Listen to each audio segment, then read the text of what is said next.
Hi there, this is Matt Taylor with Ravensbridge.com. Welcome to the first part in the Team Cranium 3D Games series. Today I'm going to introduce modelling and texturing a 3D model for use in an XNA Game Studio game using NewTek Lightwave 9. This tutorial will be in 3 parts. In part 1, we'll build and texture the model. In part 2, I'll surface bake the model, and in part 3, I'll tidy up and then export the model in the DirectX format. So, we're going to get started. This is the main window in Lightwave. Your members of Team Cranium will recognise from the lectures this is very similar to 3ds Max. This tutorial will also, I can provide support in 3ds Max, although I must profess I'm not an expert. So we're going to get started by drawing a box, which we can drag out onto the screen using the box tool, which is Shift X. If we press the N key, this brings up our numerical panel. What we want to do is we want to be able to set the size of our building. We're going to be making a building to be a real world size. This is because we want to be able to scale everything the same within the game. So let's start off. We're going to make it a 3 meters wide, maybe 3 meters high and 5 meters long. Maybe 2.5 meters high. Okay, and what we do is just center this as well, and press enter to commit. You press the T key, this is our pan tool, and it moves around. What we're going to do is we're going to put this onto the ground plane. This line here represents the ground plane, as you can see on the grid. So we've got a box. The next thing we want to do is put a roof on our box. So what we're going to do is we're going to go to multiply, and use the knife tool, which is Shift K, and we're going to cut the box straight down the middle. And what we can do is we can go to points, select by points, which is Control G. Use the right mouse button to loop around and select the 2 top points, which will form the apex of the building's roof. Then press the T key again to move and drag them up. So now we've got a very basic building.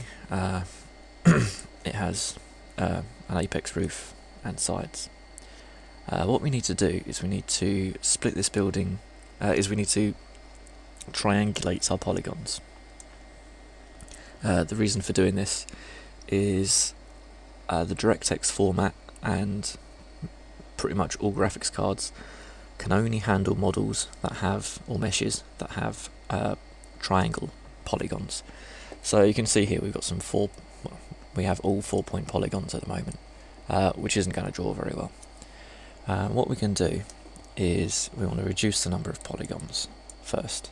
So if we select our end polygons, go to Detail, and say Merge Polygons. What this will do is it will make some 5-point polygons. Now what we want to do is we want to be able to cut these polygons across the top so that we get a square and a triangle. We can go into Construct or Multiply. Sorry, I can never remember which one it is. And we can use, excuse me one moment while I try to remember what it is. Subdivide, divide.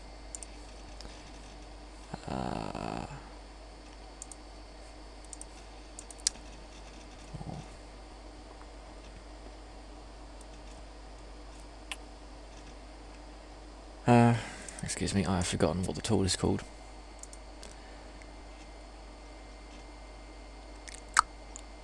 Let's do this a different way. We can use the knife tool.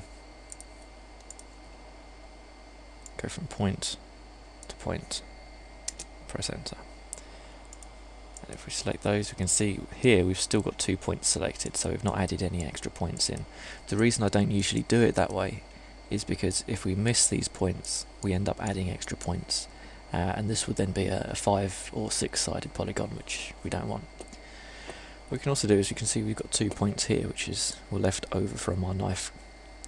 If we delete these it gets rid of those 2 points, and also the bottom polygon, which we don't want anyway.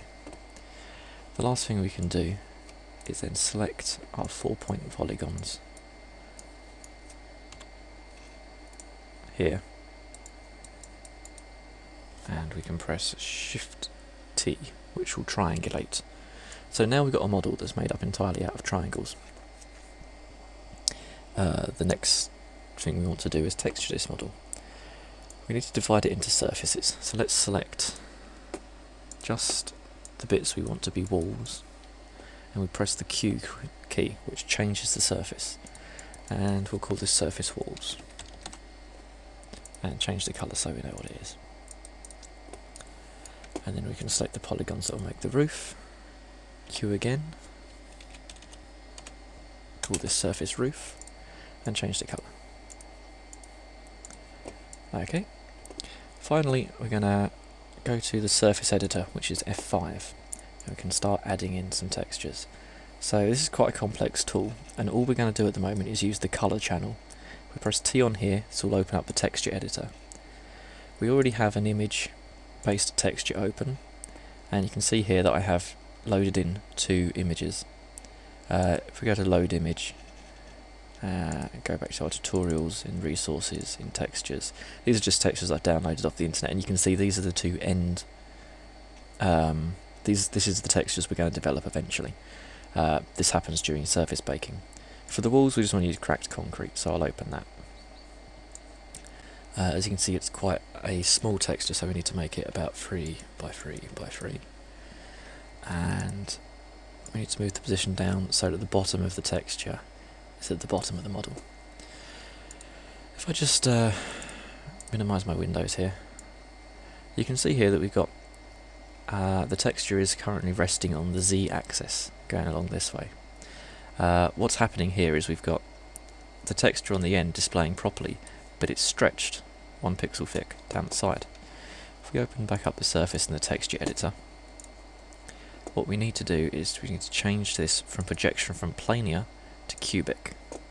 This now projects it flat along the X, the Z and the Y axis.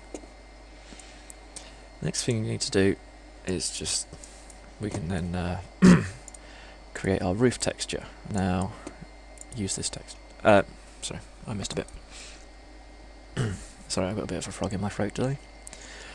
Finally, once we're happy with this texture, we click Use Texture and it saves it. We do the same process again, but this time we're going to use a planar projection of our corrugated iron texture on the Y-axis. And if we go to our main view, we can see this has actually come out very small. So we just need to change the sizes up, maybe by 5 by 5 by 5. Oh no, that's too big. Say 3 by 3 by 3. Okay, so we got our texture. Excuse me. We can see that it's running in the wrong direction, so if we rotate this around the heading, which is on the Y-axis, by 90 degrees, we now have our corrugated iron panels running down the correct way of the roof. So, we can see this now, we've got our texture, we can close, and then we have our building. That's it for part 1. We'll come back in part 2 and look at surface baking this into a texture map. Thank you for listening. I've been Matt Taylor with Ravensbridge.